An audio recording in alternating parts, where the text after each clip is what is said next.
All right. Tudo bem? Welcome, Thank you. Barbara from Luadas It's a for the pleasure. 7th time.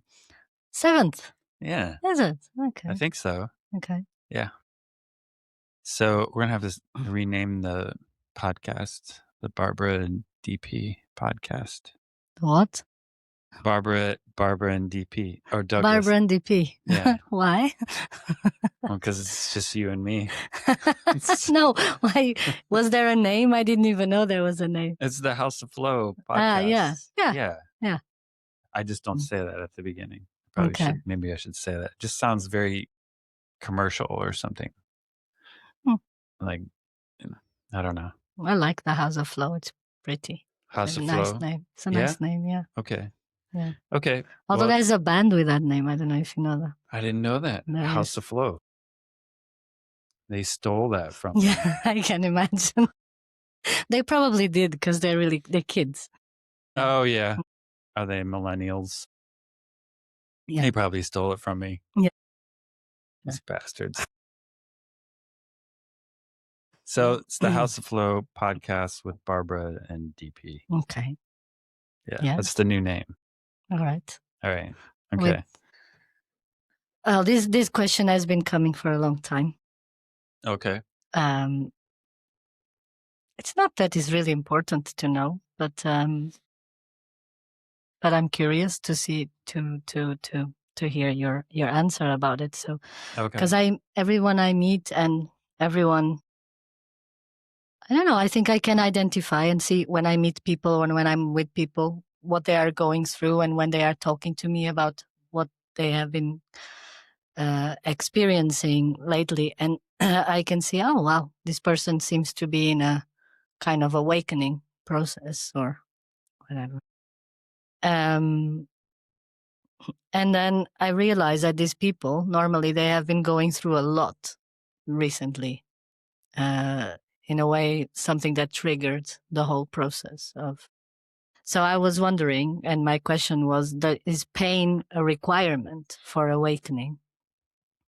What do you think? Just curious.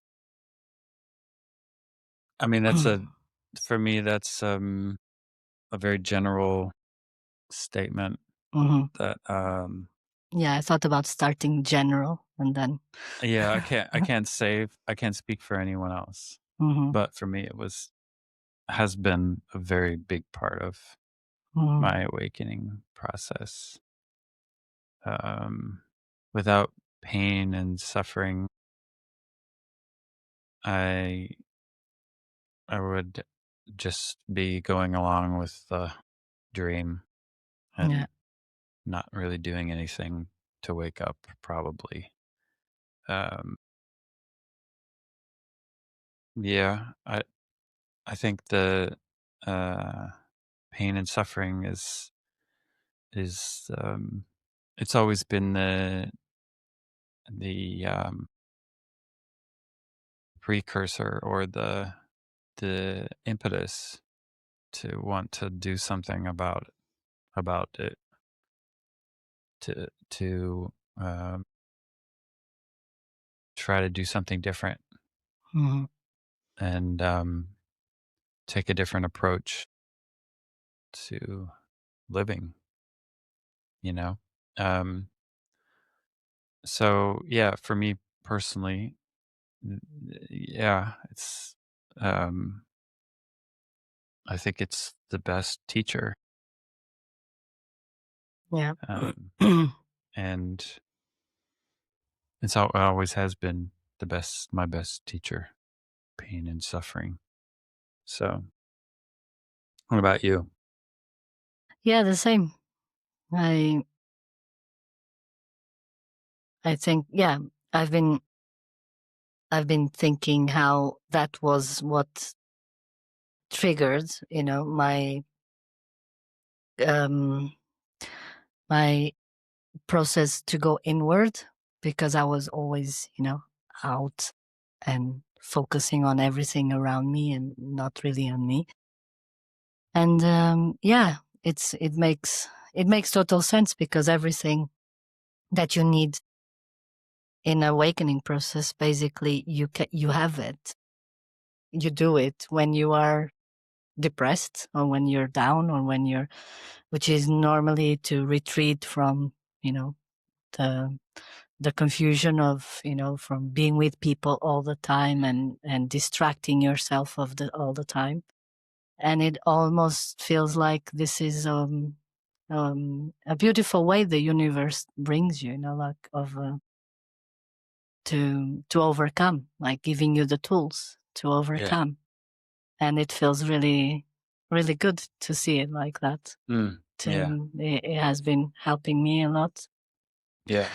And yeah, and I saw this in other people, which made me think like, wow, the people that are actually, being able to talk about themselves in a certain way that you can see that they are um, really understanding a lot about themselves, and why they are here, or they all went through a lot in a so I was thinking, wow, this, why is this? Why is this? Why does this happen? Which gives a lot of hope, that it's when we are down really in the worst place, or might not be the worst place, who knows, but in a really bad place, that you get the tools to come out of it in the most strong, you know, resilient, you know, kind of improved version of yourself, which I know you don't believe in that, but I do. Yeah. I mean, I think awakening is sort of an improved version of ourselves, but way, way, way improved. Yeah. Like not even comparable to living in the other way, Yeah. living in ignorance versus living in the light of wisdom. It's not even a comparison. It's millions of times better, um, in my experience. And a lot of the teachers that I've followed over the years have gone through this sort of dark night of the soul. Yeah. And it just, things got so intensely painful and contracted that they just figured it out because it was the only way. They got backed into a corner, or they backed themselves into a corner, and then they just found a way. They found the way out through trial and error, or um, listening to other people talk about, what to do in that situation. Um, I remember Lester Levinson talking about his sort of journey into ill health, and the doctor said he had 3 weeks to live, and then he just decided, okay, I'm gonna figure it out because I don't want to die, and I don't think the doctors are correct. I think there must be a way out of this, and he just sat down and figured it out, or gave up and let things just be. Stopped trying to fix himself, I guess, and just started letting go, and just kept letting go over the course of 3 or 4 months. And um, then that just blossomed into his full awakening experience. Of course, not everyone has that sort of explosion of awakening all of a sudden. Most of us, I think, it's a long, slow process, myself included. And I'm still going through that. Um, but it's fascinating and it's incredible. And yeah, and the pain is important in that way. Yeah, it pushes you to really be in that place where you need to, isn't it? Yeah. Like Mm-hmm. you stop wanting to be with people, but actually you don't need to be with people so much, you know? Right. It forces you to look inside of you, looking for answers, but then actually the fact that you're looking inside of you is the answer. And Right. that's why you were in that place to start with. Uh-huh. And yeah, I was joining so many situations that I realized in the last year that I've been changing in my life and changing in my attitude towards life because you give up. You give up. Yeah. It came a point that I really said, "Ah, fuck this! I give up. I'm done with it. I don't know anything. I just screw up everything." Yeah. It's like, and I was really sure I was doing it right. And then when you realize all this, you know, it comes a point that you think, oh my God, well, what's left now? It's death. You know, what can I do more? Like, you know, but no, it's not that. It's not, you know, death in that sense. It's just a restart, a reset. And that comes from accepting that pain, which is also something important because a lot of people do not accept pain. I ran away from my pain for a long time Yeah. until I decided to face it and actually, you know, sit with it and hold it really Yeah. with me. Right. And without finding solutions, without thinking about what to do with this. I mean, I did that for some time, but I realized that's not what I don't need to be finding a way to. I just need to sit with it. And with time, things start taking its course. And I start seeing the changes in me. And they actually are happening, and I'm not doing anything to provoke that. I'm not Right. doing anything to make them happen. That's And amazing. Yeah. that is amazing. And that It's is really, beautiful. yeah. And I'm very, very grateful for this. Yeah. Yeah. Fantastic. Yeah. So it's good that people know that is when we're really in the bad place that it can come if we are aware of ourselves and if we allow that, if we Yeah. don't try to hide ourselves from it. Yeah. Yeah. Definitely. Yeah. Yeah. I can't really add anything to that. Okay. It's, You're very relaxed today. It's yeah. good. Yeah. It's nice. It's just great. Just like that. Just how you said it. So So why would someone be willing to absolutely, this is the word, is absolutely let go their identity? I can understand the whole need to die in a certain way, to let your ego die but still, I feel like, you know, there's something that almost feels like denying something of what it is your experience in this, you know, in this life. So why would someone want to or actually try to give up their identity totally? I mean, I can see because it's great, you know, when you do it. I can imagine it is, I don't know, but why would someone actually want to give up their identity, everything that their memory? I mean, not the memories. I can imagine the memories stay there, but you don't. How is it this process of letting go your identity? Absolutely, like, please tell me about that because I don't understand. I don't grasp it yet. Maybe well, it's not easy to talk about it. Sorry, but I don't think I don't think that's possible. what?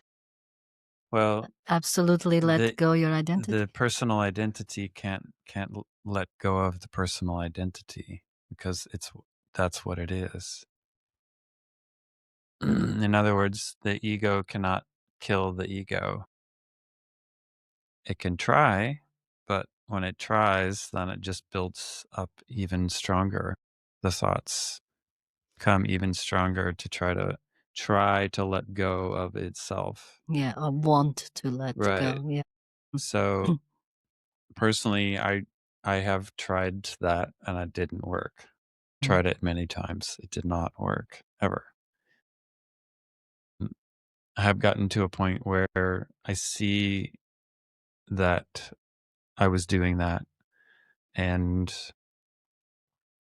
I also see the problem of the personal identity where it thinks that it's doing things, and it suffers because it thinks that it exists when it doesn't even exist at all. so so that's I the just struggle problem. with that That's part. the problem, is that it thinks that it exists and it needs to do something about it Yeah. in order to be free. Yeah. So when we discover that this sort of the dog trying to get get away from its own tail, you know, um, or the snake trying to eat its tail. You could put it in two, in different ways, to try to describe it metaphorically.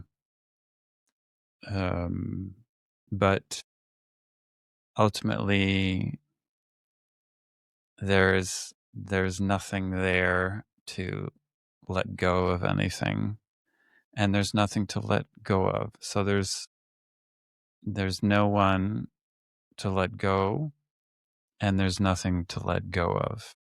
And that realization is complete liberation. People that wrote about this awakening or whatever, or enlightenment, actually, they say that it's you really, it's one a moment that you really let go of your identity. If this ever happens to me, I'm not sure one day, if it does, before I die, Mhm.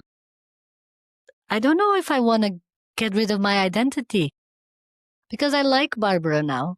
I'm happy with Barbara. And it took me 46 years to actually like Barbara and to enjoy being with Barbara, and Yeah. to look at her and just see what she is and what she does and why she does, and understand her, like, and Yeah. I don't want to, why would I want that? I don't No, want it. I don't I see like why you Barbara. would want to get rid of. I don't want to get rid of Barbara But either. is that what happens in a moment of No, enlightenment? no, No. Okay. no, that's not what happens. You don't get Okay. rid of anything. Hmm. It's just a shift in perspective. Mhm. It's just going from I am Douglas, a personal identity, a body with a mind, looking out at the world, looks separate, to I am everything. I Yeah. am all of it. And there is no personal identity called Douglas. That's just a fabrication of the mind. It exists only as a thought. I am Douglas. That exists only as a thought. Mhm. And everything is like that. Everything exists only as a thought. And so when we discover this through one way or another, we come to an understanding of how everything is without the personal identity. It just is. It's all isness. Everything exists as perfect empty space, and it's illusory, but it we're not trying to stop the illusory quality of it. That's just how it is. So we don't when we have this understanding with this shift in perspective, then there's nothing to do about it because it is what it is. And we that understanding, just being the observer, which is also akin to being one with God or the self. When we get to that point, then there's nothing to do about anything. So if you are everything, what is there to do? right? If you're just but you're still experiencing that as a body, as the person you are and you've always been since you were born in this planet. Okay, even if you are completely, I mean, this is probably what I struggle more. Not I struggle. I'm just curious. It's the fact that you're still in this body, but you are totally aware that everything is God, you're God, and everything is just a manifestation of it, including yourself. To me at this point, it resonates totally intellectually. I don't feel this, in my bones, how people say that. But I'm just imagining, because if enlightenment happens and you are totally aware that everything is one, absolutely one, but you're still in this body and you're still feeling that from this body, and being aware of it with this body. You're not. You're No. not. You're not feeling it from the body. Okay. The body is just part of the overall experience of the oneness of. It's like if you're the ocean, and there's a wave on the surface of the ocean. The wave is a part of the ocean, right? The individual wave, which is born and rises up and then crashes down and ceases to exist, and then another wave comes. So but a wave could be like a lifetime, a human lifetime. The ocean can experience the wave as a part of itself, but it's not limited to that identity. It's not saying I am the wave. The ocean doesn't say I am the wave. It's just the wave exists as part of itself, right? Yeah. And then there's all these other waves, billions and trillions of waves. Yeah. And the ocean can experience any one of those waves. So it's like you're seeing someone doing or another wave passing and you just go, oh, that's me. Yeah. And that must be great. It must be really crazy. There's no attachment to the individual experience, even though there is the option to partake in that individual experience. That's how I understand it. Yeah. Although it doesn't really make sense coming from a personal identity point of view. It doesn't make sense at all for us as individuals, because we're used to seeing things as separate from us, as subject and object oriented in the illusion of duality. So for us to come to some intellectual understanding of what it really is probably misleading, because that's not, it can never be what we think it is, right? Yeah. We just have to experience it. Yeah. So once you get a taste for it, then you'll have some understanding of it intellectually where it makes sense, and then you can just talk about it or not talk about it, as you I'll want stop to do. talking about it. I will. But you will. I'll stop asking. You will, or you are having that experience right now. It's just a shift in perspective. And it's nothing that you can try to do. It's just the grace. Yeah. No, I'm just trying to cheat, which is to try to. We all do that. To go there and be like, what would it be like? No, I do that too. I intellectualize and try to imagine what it's like to be everything. Yeah. And it's impossible, but my mind still wants fun. to do that. And it is fun. Yeah. It is fun. Yeah. Yeah. Until you get really tired and mentally exhausted from like trying to think about what it's like to be God, Yeah. What it's like to be God.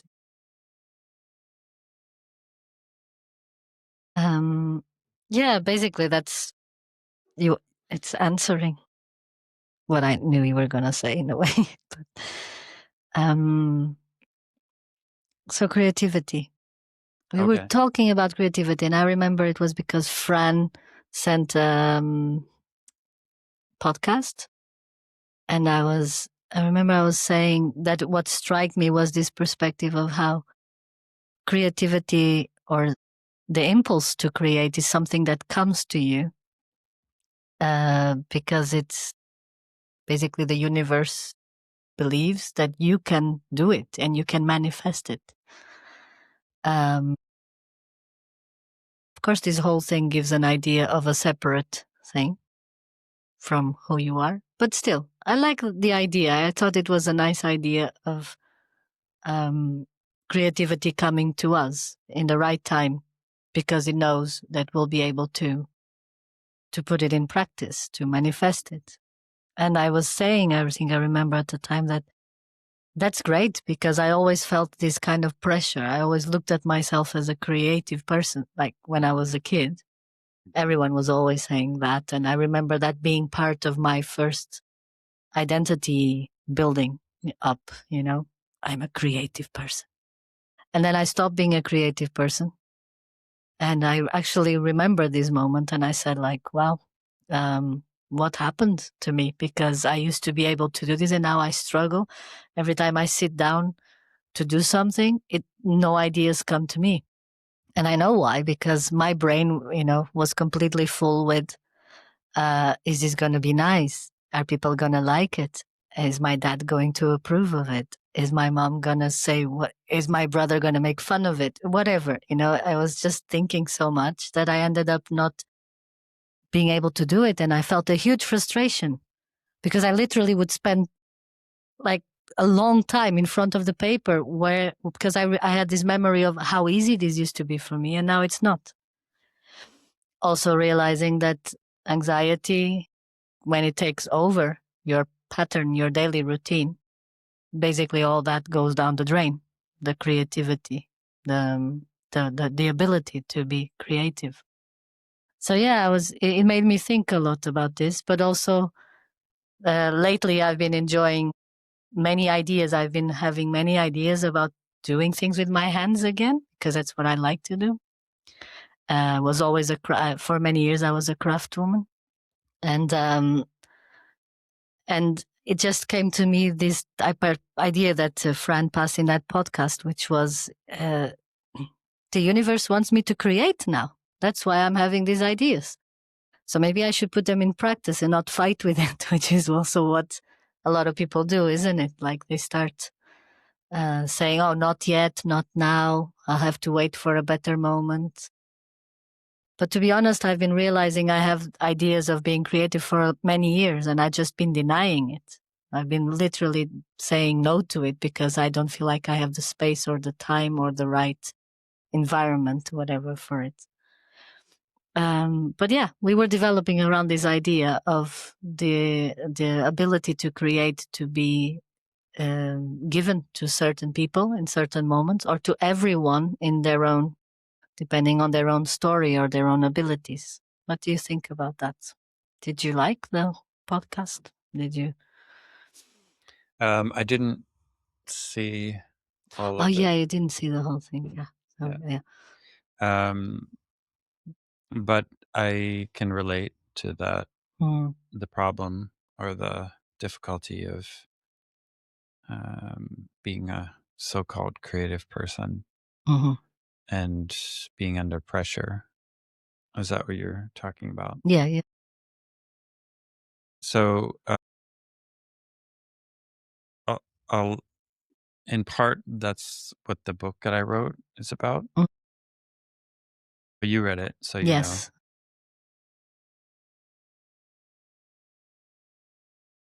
Yeah, for me, it came when I was painting in college and after college. This sort of pressure to perform Mm-hmm. and to make things that people liked and that I liked that were unique and that made me stand out as an artist.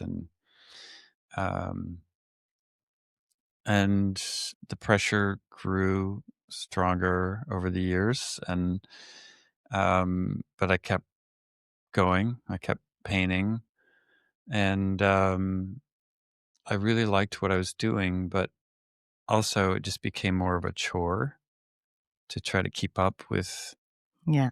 my personal identity as a quote unquote artist that mattered.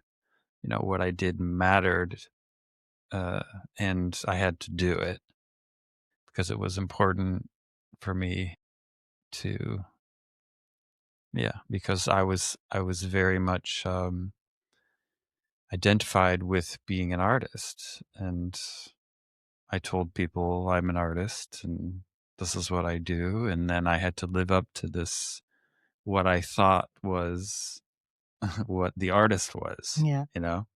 And there's a lot of pressure in that. Um, and then the pressure built up so much that I had to quit. I just stopped, and then I started going on meditation retreats, trying to figure out why wasn't I happy, you know? And that was a long journey in itself, going on this Yeah. spiritual thing. And then I went back to creativity after years of that and Was it combined the different? two. It was different, but I still had this kind of ego around my art, and then I developed an ego around my spirituality and all of that. So I didn't really solve the problem of the ego or the personal identity. You know, it switched from being a creative person to being a spiritual person, but it was still Mm. the same problem, you know? Yeah. I just picked a different topic for it to be about, and then I went back and I realized, like, nothing really changed, you know, after some time. Um, and then so I continued to create, and then things changed, like the what I was being creative about changed, and I started getting into design and architecture and, web design and things like that, more functional Mm. stuff, and then also furniture design, and so, the impetus to create was still there always, but, um, I went into different thing avenues and pursued different ways of creating, that just presented themselves, and that was fine. I I wasn't so attached to the idea of being a painter anymore. That's a big thing. But you were recognized as the painter you were. Yeah, You had exhibitions and yeah, people were going and buying and you were being and you still gave up on it because yeah, it was still too much run by your ego. yeah. And you could Well, be it's aware too of much that. pressure. I couldn't deal with the pressure, Mhm. and also the same thing Yeah. happened when I became an illustrator. I started illustrating for, journals and newspapers, and Mhm. the pressure was so great that I had to make something so perfect, and it was on had to be on time, so I had, like, a week or 2 to create this thing, and I just, like, it was so much pressure that Yeah. I would stay up all night the night before just trying to get it perfect, and it never was perfect, and I just beat myself up over it, and then eventually I lost the I lost the opportunities because I was just in my head trying to make something perfect and make it on time, and it just, oh, it was such a nightmare, you know? So not relaxed and not Yeah. really not in the flow at all. Um, and this happened with also with exhibitions, you know? I would work right up to the night before, stay up all night, and then crash the next day. You know, because I was trying to get everything perfect and, Yeah. like, and, Yeah. it was just exhausting. That's no way to live, like, as an Mhm. artist, you know? this perfectionism killed me, it was just destroying me. So I had to give it up. And then I brought my perfectionism into the spiritual domain, and it was the same thing. I have to be a great meditator. Yeah. I have to be a perfect meditator. I have to get all these To realizations, understand and it like, all. yeah, and have this great intellectual understandings and study and Yeah. study and study. And so I did that, and it was, and so I learned all this stuff that didn't really help me in the end. It was just more ego. So, Yeah. My mom used to say, Barbara, your problem is that you have the God syndrome. uh-huh, And right, I think you have the same, yeah, the Douglas. God syndrome, yeah. But it's good in a way because I I went through all that and I saw what I was doing, Yeah. you know. So in a way, it's like one of my teachers said this once. He's like, you have to have a really big ego to to pers- pursue spirituality or Yeah. enlightenment or whatever, because you have to, you have to have this idea that you can do, like you can do, like you can Yeah. overcome all these obstacles. Because if we're apathetic, then we're just gonna do the same. We're gonna step in the same hole over and over again and not do anything about it. But if you have a big ego at the outset, then you're like, I'm not gonna step in that hole again. And eventually, because you have a big ego, you will end up looking at yourself so much Yeah, that yeah, you'd learn from it. yeah. You You will end have up to. learning. You Yeah, end up yeah, actually, hey, but wait, that's not what I thought that yeah. I was. So, I think there's really something to that. Like, Mm, you get in there and you get into it, and you're not afraid to look at it yeah. because of your attachment to ego, because of Yeah. your personal identity, and then you overcome it, because you're not afraid to look at it, what's really there. Yeah. That's really cool. I like that Yeah. idea. And so that for me, that was really important to have this big ego about art Mm, and about spirituality and everything else, just because I thought, like, oh, I'm gonna, no problem. I can do this. I can do this shit, yeah. like, of course, it was much more difficult than I ever Yeah. imagined. and, and, yeah, the letting go of all of that took a lot of time, took years, decades Yeah. even, to learn to let go of all of it, you know, and and to an extent, I'm still learning how to let go of all of it, you know. But now it's much easier for me to let go because I can see a lot more. I have more of a bird's eye view of what's going on, and it's much easier to see, first of all, why to let go of everything, but also how to let go. And most of us don't really know how. And it took me a very long time to learn how to let go and why I should let go. Why is it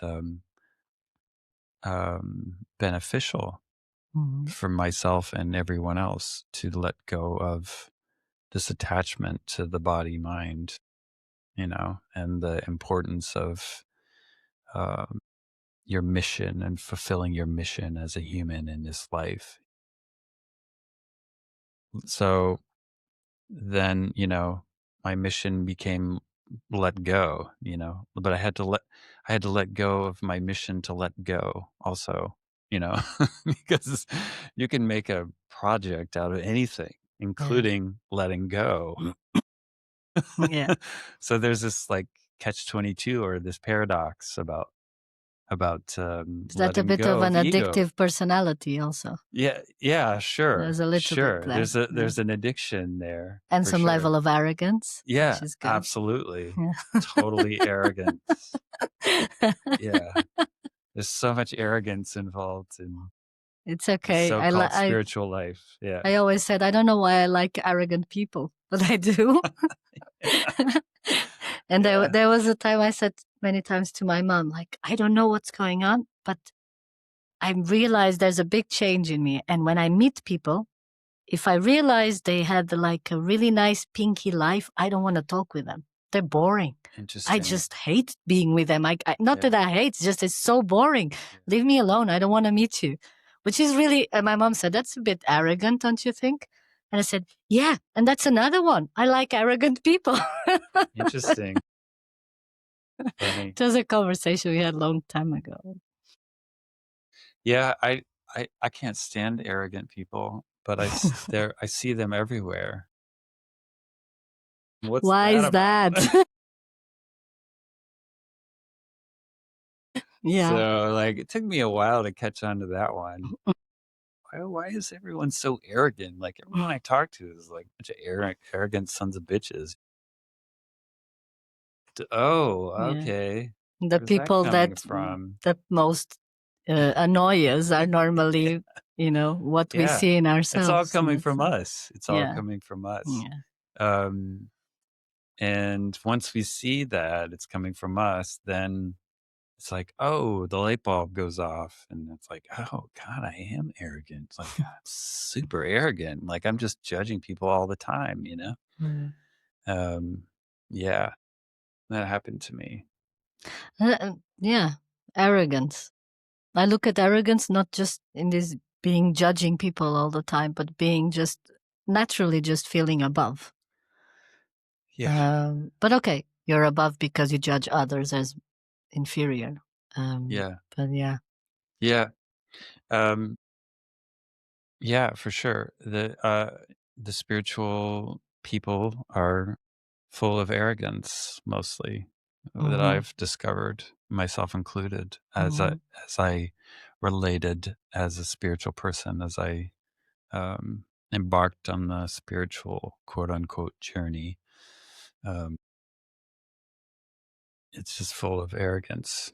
And But that's also what pushes you to see yourself. yeah. Yeah. So in the end, it's part of the arrogance is deal. not it's like there's always the yin and yang in every concept. I think it's part There's of the always, deal. You have, pride, they say pride is the last thing to go. So, and Lester Levinson talked about this, apathy, grief, fear, lust, anger, pride. Yeah. Pride is the last thing to go. So you know, even after anger, like you get rid of your anger and then there's pride and it's like, oh, Jesus, pride. Like it's such a huge obstacle for so many of us, myself included, and I still see it. I still see it in myself.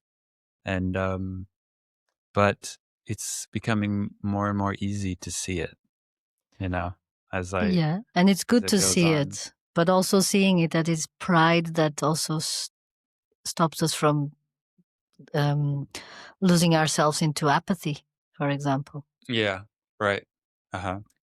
Yeah, there's always the good, many times I looked at myself and I was pointing all the bad things I have.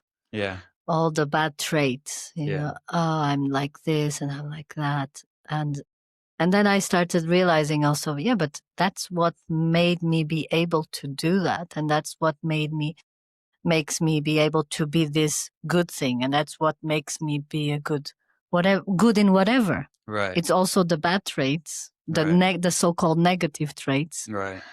That in the end, seeing from another perspective, it's the ones that actually can, also be good for you.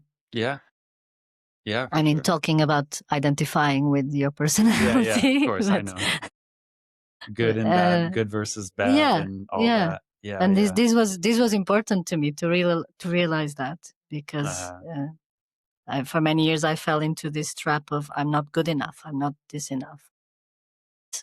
Yeah, when you realize that this trait of yours that some people, the closest people point at you or whatever, is but also that's what gave me, and even the good stuff that I was so proud of, that I was so happy with, but I am good in this and I am great in that, and this is actually also what can push you to be, do the stupidest things and to, or hurt other people Absolutely. because you're so, tied to your idea of how good you are that everything's excusable. Yeah. Yeah, Yeah. for sure. Yeah. Yeah, that's the downfall of pride, Hmm. So it's just um and I think we were talking before about the demigods and the gods. That's all about pride. Then where do you go from way up here? You just fall all the way down. No. The gods are prideful and the demigods are jealous of the gods. And so it's all this ego construction, Hmm. and then one day there's just a big earthquake, and then everything just falls down. Yeah. It's not, and then it just you have to start from scratch again. Yeah. you know. So um yeah, wisdom is for me, wisdom is just seeing through good and bad of anything, of the positive and negative. Positive and negative just being polarities of the same unified whole. Yeah. And if we can see it as from the point of view or from the perspective of a unified whole that has two polarities interacting with each other, then there is no good or bad. The good or the bad is neither good nor bad. It's all just part of this functioning whole, the flow of the whole of you know, what do you call it? The Oh, yeah, the that's a donut, name. Yeah. the big donut. Um, it's just that flow, the inward flow and the outward flow, all the movement that happens within the unified whole. And through that movement comes experience, or the ability to experience or have an experience, the ability to have an experience. I would even say that the ability to have an experience of this physical world requires pride and apathy and all that. Like, Hmm. it requires us to feel separate, and to have an ego. But if we get stuck in this ego, in this separateness, then we suffer. So when we pull back from the thinking that we're a body mind, when we pull back from that, then we can see everything and then choose to participate or not, Hmm. and choose to have this positive or negative experience if we want to. So we all have this choice, I believe, and but maybe not many of us know that we have that choice, Hmm. and so therein lies the problem of ignorance. I would also say, yeah, and I was still thinking about what you said about wisdom is the ability to be able to see, the good and the bad in everything. But maybe pushing it a bit more, I would even say that maybe wisdom would actually be seeing the good and the bad and still decide to act upon one or the other. Hmm. Because I don't know, maybe I struggle with this perspective of everything. Ultimately, we had this conversation before. Everything makes sense and has its own story and every side or action, but we're still here to. I still believe we're still here to do something about that. To do something about what? To do something about, when we need to act upon a situation, that it's important to see that, maybe it's not so partial. There's not the black and the white, so clear, but still you decide to act because if it's your role, if it's your call, if you feel the instinct to do it at a certain point in your life. Yeah, what I'm trying to say is this, because if we go very deep into this perspective of, oh, everything is the same, the good, the bad, and everything is part of the same thing. My fear sometimes would be, doesn't that create numbness? Doesn't that create this attitude that, so we just let it be? We just let it be, and all the injustices and all the situations, which I get it, like it's good to be able to focus on ourselves, to understand what you're doing here and what is this. I also feel that sometimes it's good also to be able to act when it's necessary, especially when something that you consider wrong, very clearly wrong, is happening, and you can act upon that. Absolutely. So this is why I would say it's good to have the wisdom. Having wisdom is good to. It's when you can see that there's a good and a bad on the same reality, yes, but also to be able to act upon it, even knowing there is that. Yeah, let me see if I can explain better. Like my another conversation with my mom a long time ago, because she was a philosophy teacher, and we used to talk a lot, and I used to put a lot of questions to her, and she said, one day she was a bit upset with me because I was like putting everything to the void. All the discussion was going to very abstract. And she was a left-wing activist politician, and she was really like to the point of things, and she chose her side and she chose her place.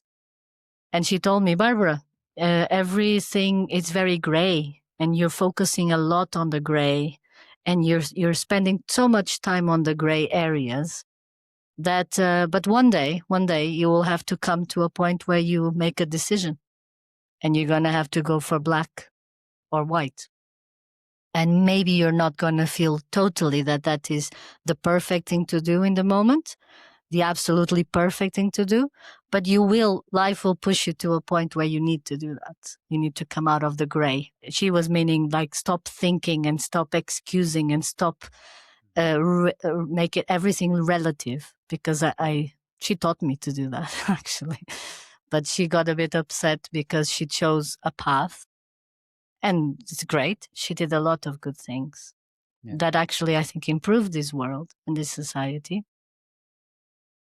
But she was calling my attention to the fact that you're losing yourself into this, gray area, abstraction, and which for her also meant spirituality in a way. Oh, interesting. Yeah.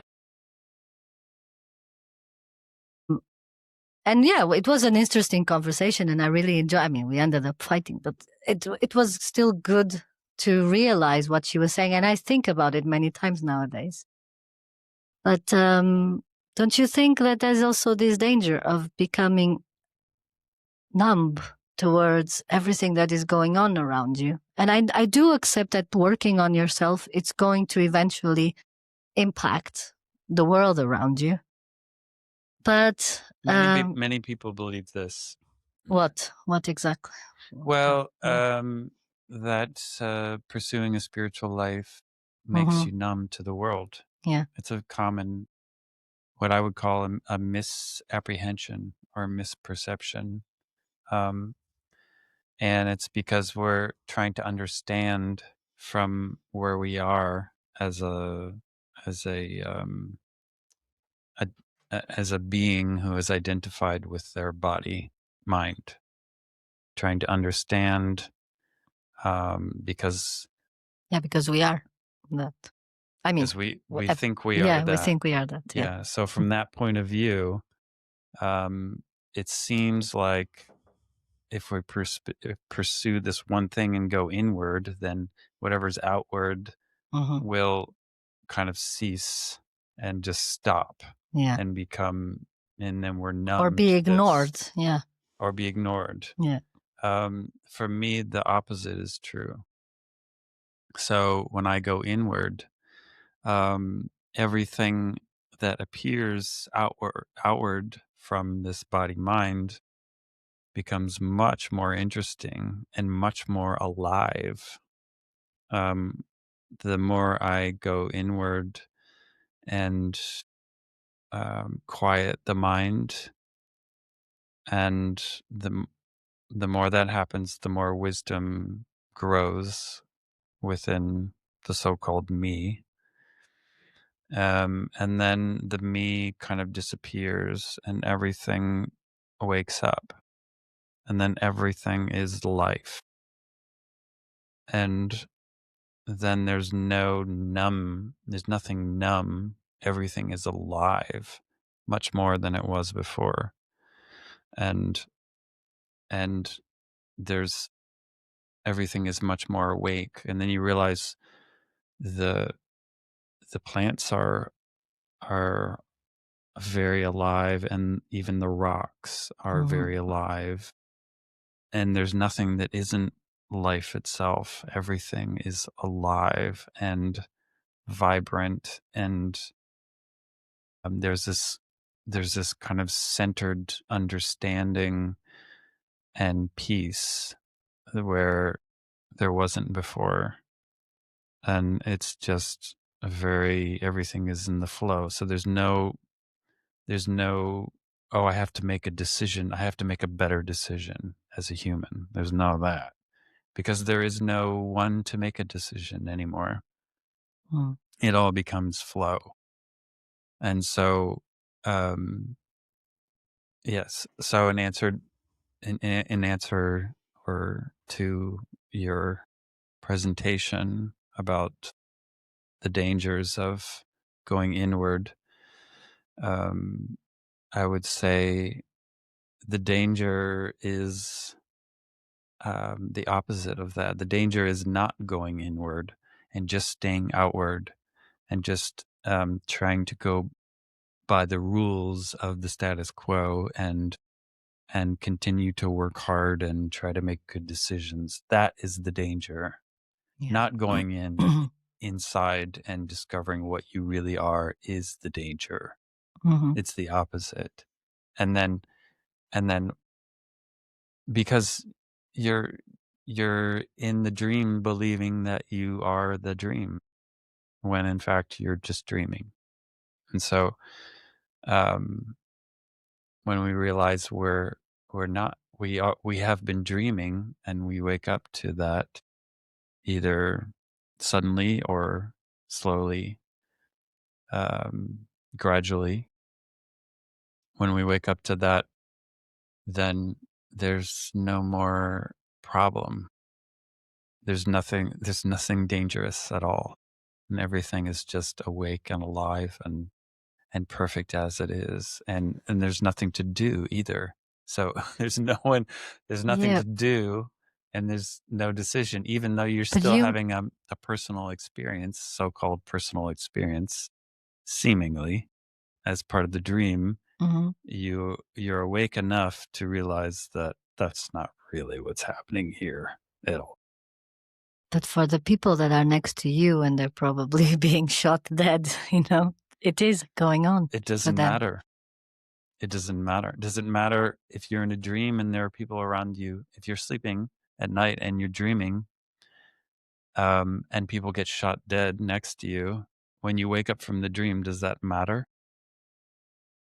Was that real for you? Was that real? No. No, it wasn't real, right? Yeah. So then does it matter? Not really, Yeah. right? So that's how it is. So someone who So any level of activism doesn't make any sense. no, makes no sense whatsoever. It makes sense if you're identified with the body mind. Makes perfect sense. Mhm. But when has activism actually made the world a better place? We've Many been we've been times. active we've been doing activism for centuries and centuries and millennia, and the world is as bad or worse than it's ever been. Nothing has changed because the world is a polarity. There's positive and negative, and they go You, together. you So can say that things got replaced by other shit, okay, but you cannot say that the situation is the same nothing made a because permanent positive change from activism. We might have seen as a body mind, we might have looked at the world and said, "Oh, look, it's better because I went out and I stood my ground and I held up a sign that said, 'You can't do this to me, you sons of bitches.' And now I made the world a better place by doing that." And you might see that happen in your life, but it's illusory. Why? Because the so-called world depends on the negative for the positive. Their positive and negative are have an equal exchange, an equal have to have an equal interaction in order for duality to function. So the more you go out and protest about a war or whatever, mm. the more you're going to see war coming at you. It's a duality, right? So it from a wisdom perspective, it makes no sense whatsoever to become an activist. None whatsoever. At all. And it sounds counterintuitive and it sounds ridiculous. But to So it to an is true, awakened like, mind or to a mm. partially awakened mind, it makes much more sense to not do those things and just to go within and see the dream for what it is. So that numbness actually happens. You stop believing that you should make a It's not better world. numbness. It's not numbness, though. Numbness is a sort of negative connotation or a negative description of something.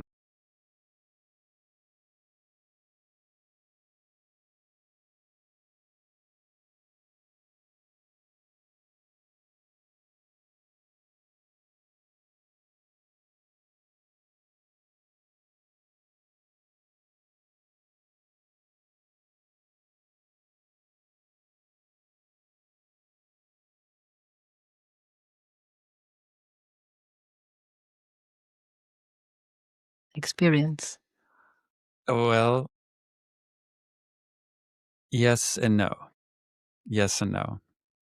Um, when we go within and we have an awakening experience, or if we awaken more to what we are, Mhm. we realize that everything outside of us is a projection of the mind. And in this sense, it's not real, like a dream. So everyone around us is not real. It's a everyone around us is a projection of the mind. And we're all projecting onto each other. It's hard to fathom in an intellectual way, but we try because we want to talk about it, right? Mhm.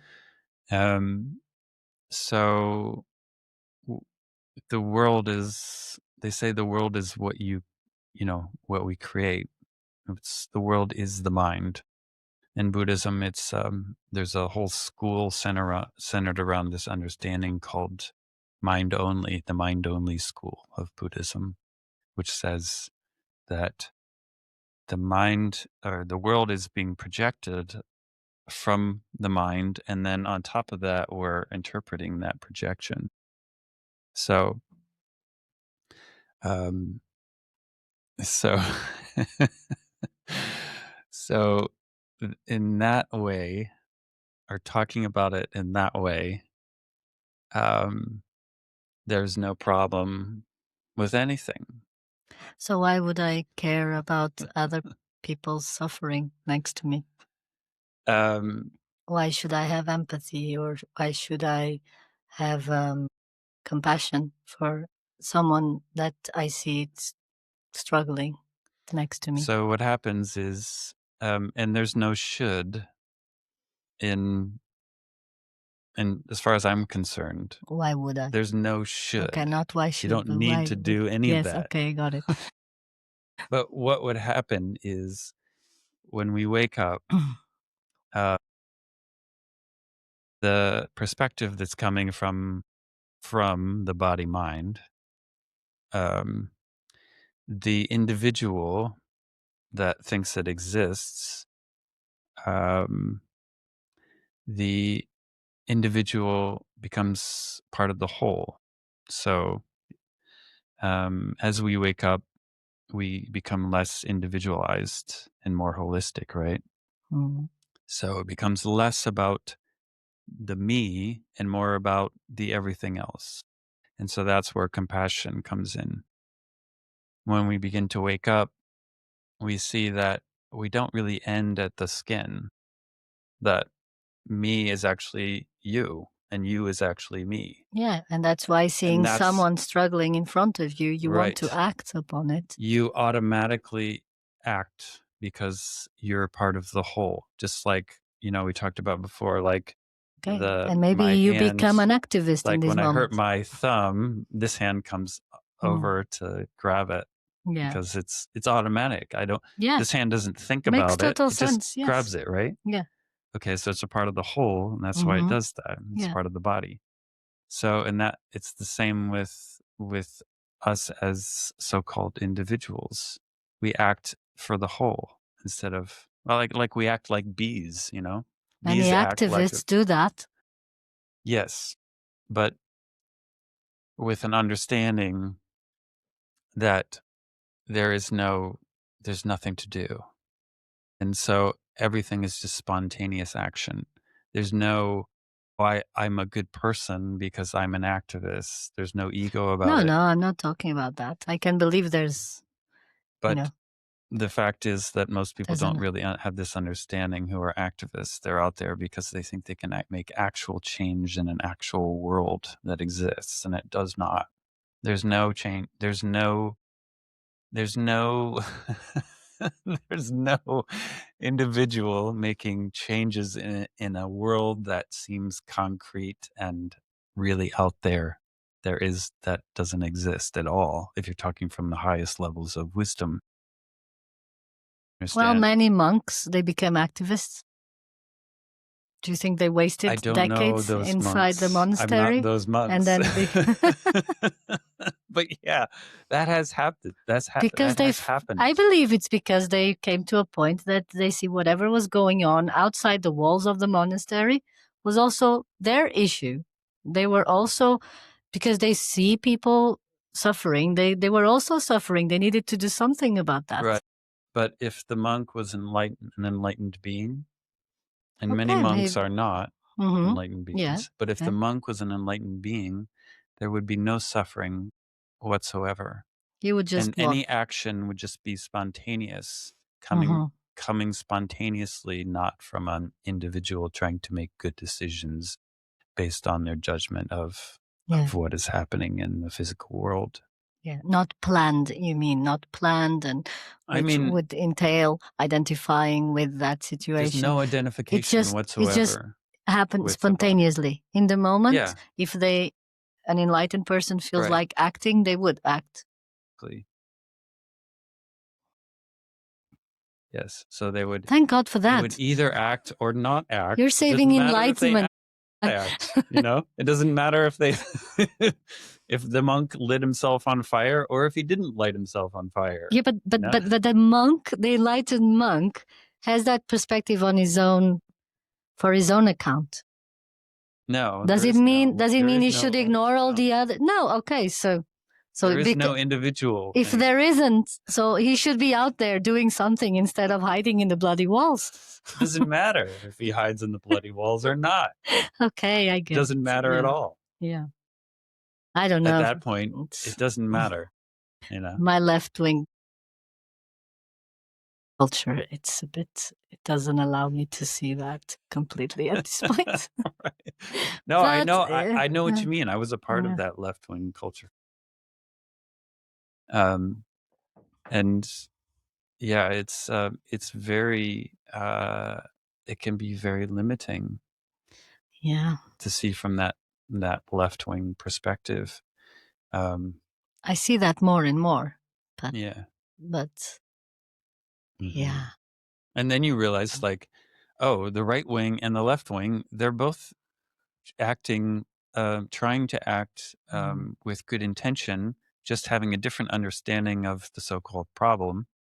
You know, they're trained differently. They're programmed a little bit differently, and so the right wing. It's not a little person bit. is There's more than a little bit into when you look at that it from the big conversation. picture, But okay. it's very, very Yeah. minuscule difference between the right and the left. And then when you understand politics, how politics actually works, it's pitting the right against the left and the left against the right. And really, they're all just playing this game, and people are getting caught up in the game. They're all people putting their beliefs and their stories into Yeah, action and into exactly. play. Yeah. Exactly. Yeah. Oh But it's my all God. just a game. It's just a big game. My mom would strangle me if she listened to this conversation. She would say, "You stop talking with that guy." Maybe she is listening to this Yeah, conversation. she probably is. She's not happy for sure. Maybe she's fine with it. Maybe she understands. Well, she became softer in the Yeah. last years and more understanding of many things. Yeah. Yeah. It's fun. It's fun to talk about this kind of stuff, though. It really stretches us, doesn't it? Do you feel stretched a little bit? It's like, yeah. oh, That's why I like to talk with it's like people. working out, Yeah. you know? Yeah. There was one more question that we are more or less talking about, but which was just how do my thoughts and internal state define my experience? Which is exactly what we've been talking about. Yeah. But yeah. But do you want to dive a bit into that? Or, Can you say it again? how do my thoughts and wait. How do my thoughts and internal state define my experience? If you are identified as a body mind, 100%. If your thoughts are the world, your internal state is projected, seemingly is projected, although it's not really projected from a body. Looking at it from one level, you could say that we're just projecting. As individuals, we project our world with the mind. The mind is the world. And so whatever we experience out there has to happen in here, wherever it is, first. Yeah. It has to happen first here, and then it gets projected out. Lester Levinson called it the mind mirror. The world is the mind mirror. It mirrors what is going on. The world mirrors what is going on in the mind, in the thoughts. So the world, when you say the world, you mean events? I mean, everything. Events in the world, they mirror what is going on in your... Every experience as an individual. Okay, so let's just go deeper in that. So if someone is experiencing death of, loss and grief a lot, what would be the inner state that is provoking that?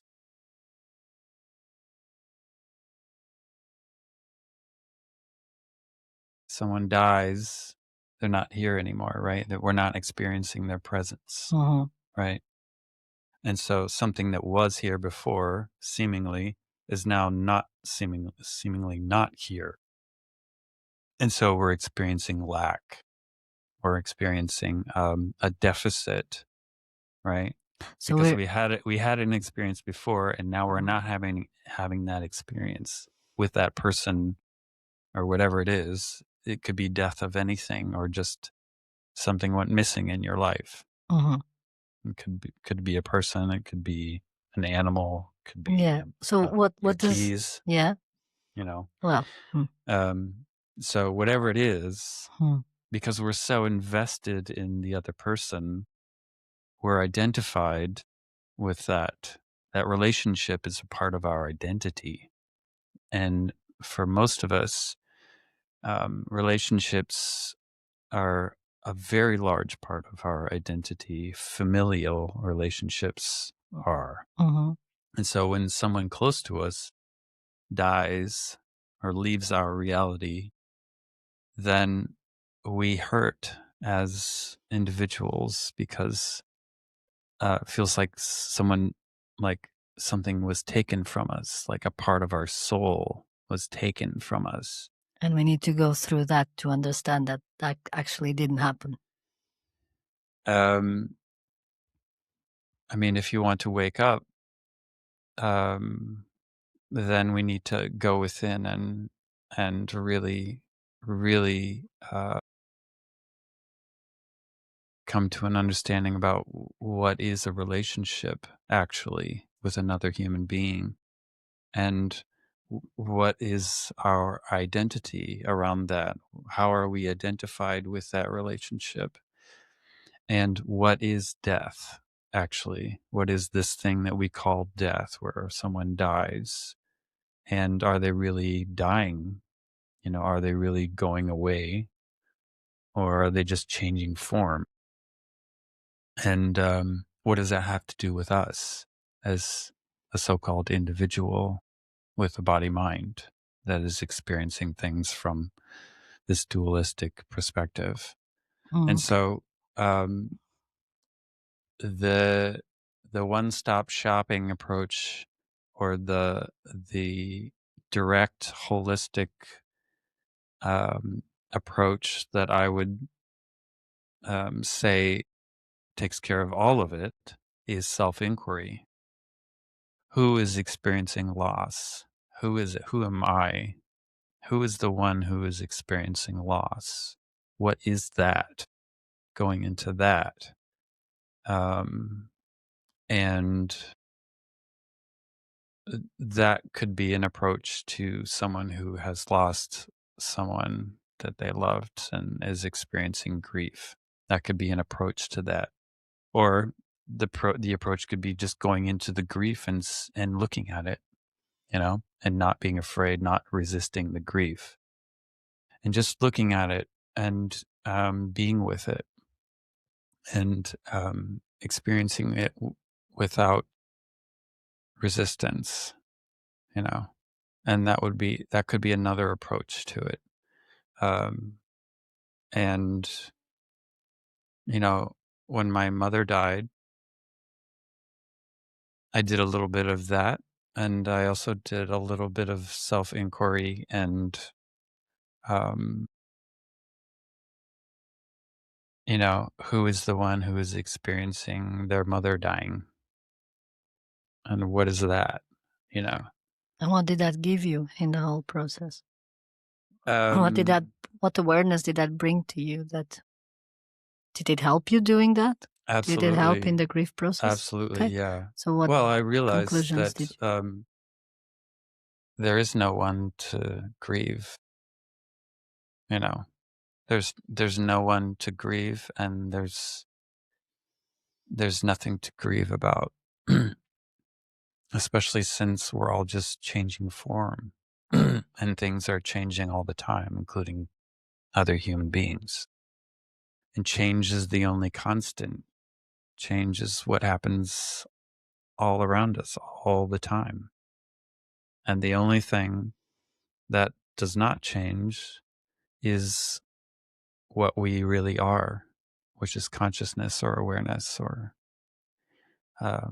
aware, pure space. What we are, consciousness, the ultimate observer, But does do not you? change Mm-hmm. ever. So, and so if I'm grieving for someone, why am I grieving? And who is the one grieving? You know, I don't know.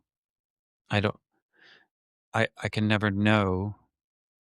I can never have an intellectual or human understanding of what I am. I do not know.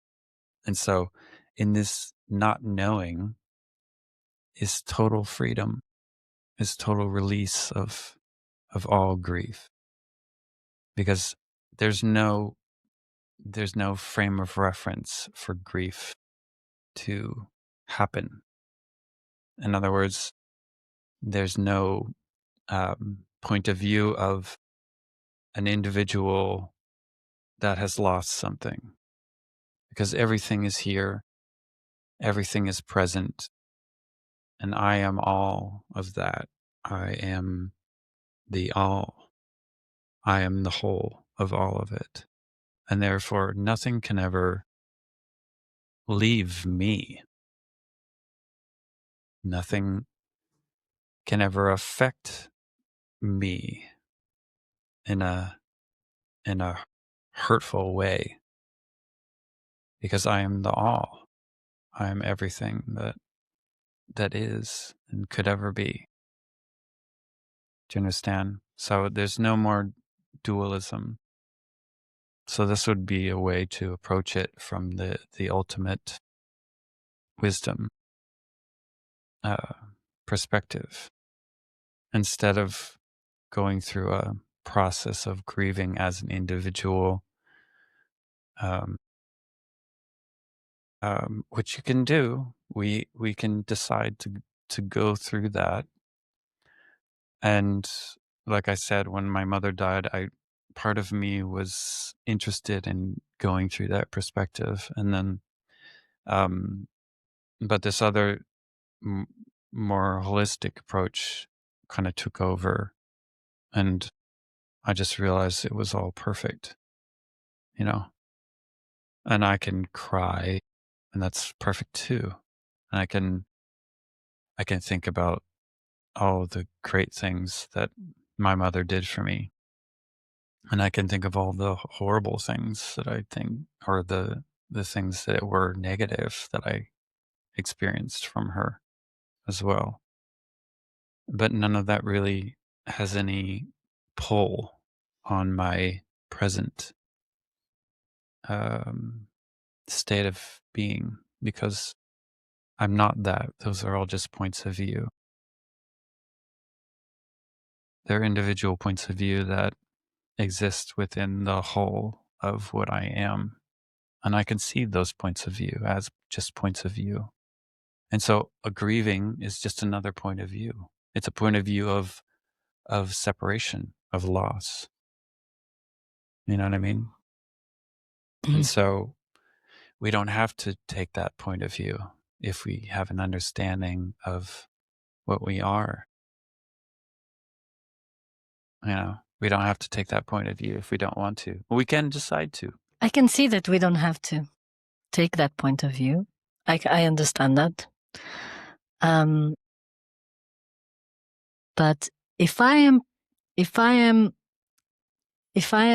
manifesting, if what is going on inside of me is manifesting what is happening in my experience, I have to look, for example, of the amount of breaking up and death around my, in my experience, people and animals I was connected with, deeply, that are going, and I'm just wondering, what does that say about my internal state, basically? What does what say about it? The deaths, the events, this experiencing the deaths that have been occurring on my life, basically. What does that tell you? I mean, what are you taking away from it? I'm not taking away from it. What is your experience of it? I have the feeling, maybe I'm just trying to force a meaning into that. Okay. Very possible, but I don't mind doing that. It's helpful. And I think maybe I was needing space, and I was needing emotional space inside of me, and I was needing less attachment, and I was needing to observe the level of attachment with which I connect with people. Yeah. And great. people and whatever beings. Yeah. In the case of my dog, or my mom's dog, Yeah. So yeah, because I was thinking, am I creating this? I've been thinking about that. Am I making this happen? Which is a bit scary. I don't want it to. I don't want to, because yeah, it's enough of death. I don't need more death around me to learn more stuff. Okay, I just Right. need people that are in my life to stay there for a bit. Yeah. Anyway, this is just the mind going But into. then that's assuming that you're in control of your reality. Yeah, I'm assuming Are that. you in control of what happens? No, I'm not. I'm not at all. But maybe that's the scary part. Is my internal state creating this without my awareness, without my control? I would say 100%, yes. Yeah, But but that's you're that's not. scary. Yeah. That's not. It's like, come on, but I like to think about. I think of it why? But why? as like a reading a novel or the story of your life that is playing out exactly as it needs Hmm. to. Um, and this idea of every detail of your life has been a part of a higher plan, and it's just all just playing out. Like you're turning the next page of the novel. Hmm. You're just finding out what's on that page right now. We're just finding out, Yeah, but it's all been written already. And so, if we understand that as we're reading the novel, then it could be like, oh, that's interesting. Like we're just turning the it page. is interesting. Yes. We're just turning the page, and so it doesn't upset us because we're not fully bought into the story. We can see it with some perspective. Hmm. We can we can we can pan out and go, oh, I'm just reading a book right now, instead of getting, it's like it's the same when you're watching a movie. Like I love to get really absorbed in movies and just like forget Yeah. that I'm that I had that there's a body, with eyes that and ears that are um, experiencing as a part of that experience, Hmm. and just go completely within it, inside the story, and to have that full experience.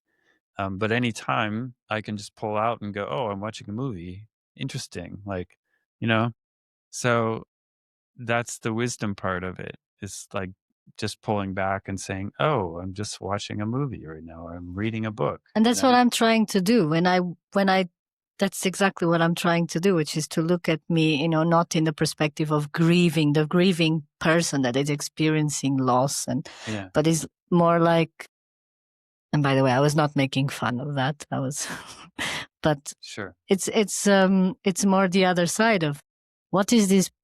What is Barbara? Um, what is Barbara's perception of her experience related to all this loss around her? What is she learning with this? What is she seeing? Yeah, And then I've been thinking about that a lot. And what was she needing to see? Did she manifest this? yeah, Did she create this? Was she needing to create this? yeah. Um, yeah, I Yeah, don't it's know. interesting. Yeah, there's a lot of, I think she created it, but it was already created. It was already mapped out. yeah, But you she say that. I'm created not it. sure. Yeah. So it's like um let's see. Let's take the analogy of the book. You're reading a novel, right? Um every new page is like your imagination creates it, right? Hmm. But it was already written. The story doesn't change, but But as you read it, yeah. every page, every paragraph, every word, you're creating it because you are imagining it, right? And you're Hmm. imagining it happy. You're seeing the little shapes of black ink on the paper, Hmm. and then you're creating this image in your mind, right? Um, and so, in a way, that's what we're doing. as we live out our lives, every day we're creating a new page in the novel, and it goes along with this story, which was already written, and it's already like this But so-called how are you thing, creating a new page if it was already written? because we're making it real for ourselves, and that's how we're creating it. The mind creates, right? So, Mm, um, I couldn't I couldn't talk to you without a mind, mhm, because I'm creating Barbara sitting across from me, with the mind. The mind creates that mhm. and everything else. It creates the so-called me over here as well. So everything is creation of the mind, but that was all part of the deal coming into this life, is to have all these experiences. Why?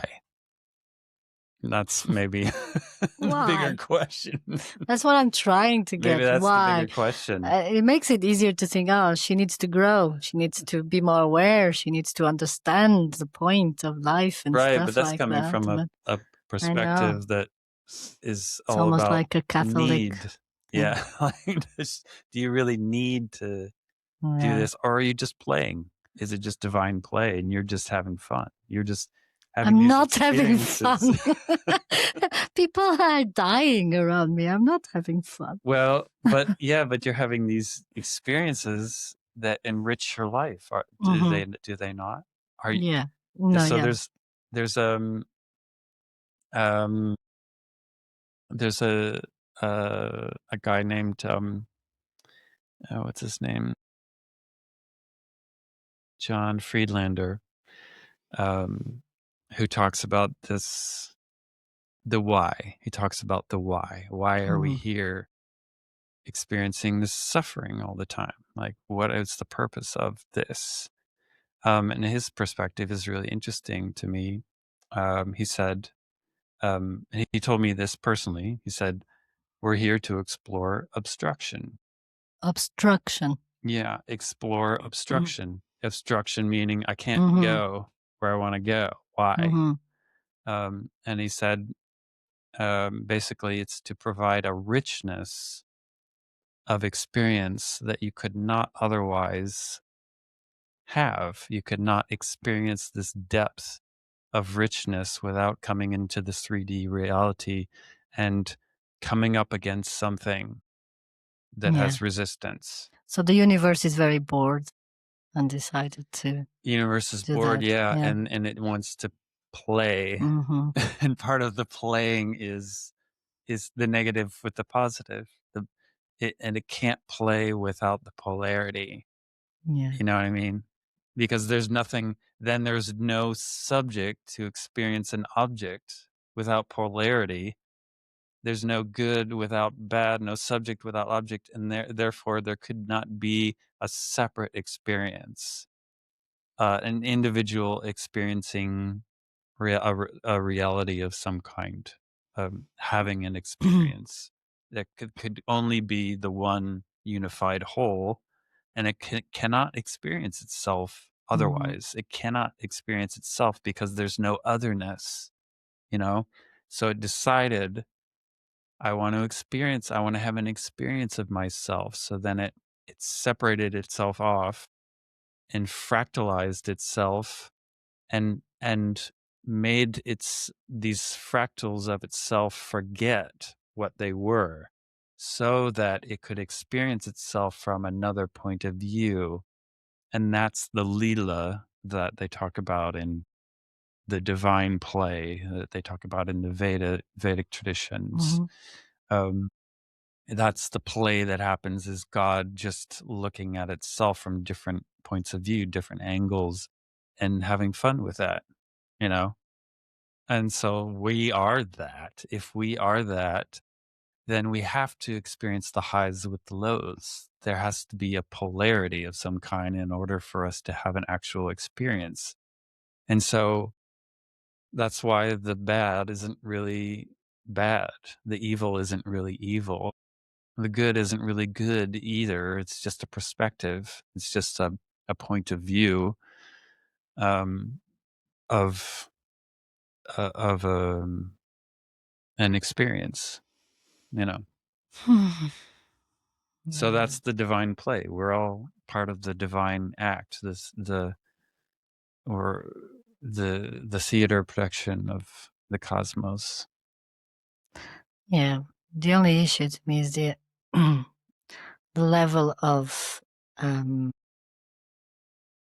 sadistic ideas that the universe can come up with to manifest itself. Yes.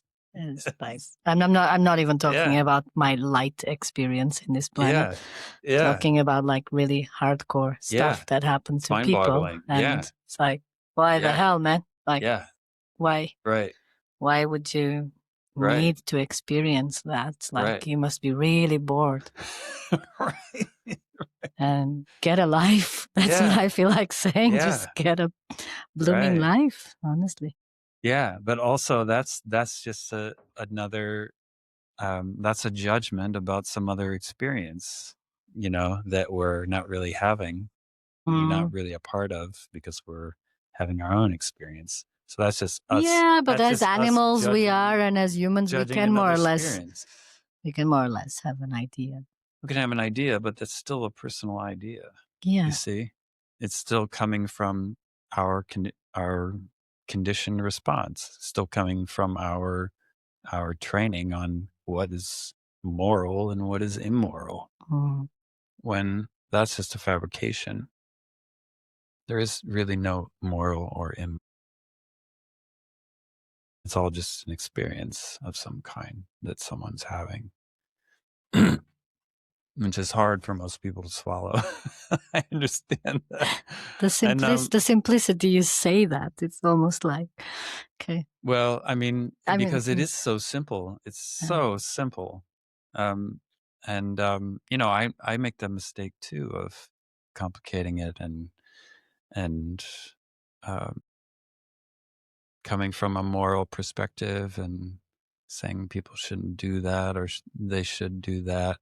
No, we all do that as it's part of being human. But are we able to step back from it and not suffer by it? That's the ultimate question for me. Are we mm, able to see it for what it really is, and then therefore we can participate or not, and we don't have to have it affect us, and we don't have to suffer by it. Suffering is optional. mm, We can choose to suffer if we want. We have the choice to not suffer also, as individual beings, or as soul awarenesses that are individuated. I I understand that perspective better and better, but Yeah, but we have to yeah, experience it, right? yeah. We can't just think about it and then be there. It doesn't come from the thinking mind. We have to actually experience it. We have to have the soul awareness of this emptiness, of the person disappearing, of the individual disappearing. We have to have that actual experience of the unified whole that we are ultimately. Otherwise, it's all just an intellectual game, and we'll never really get to the heart of it. So,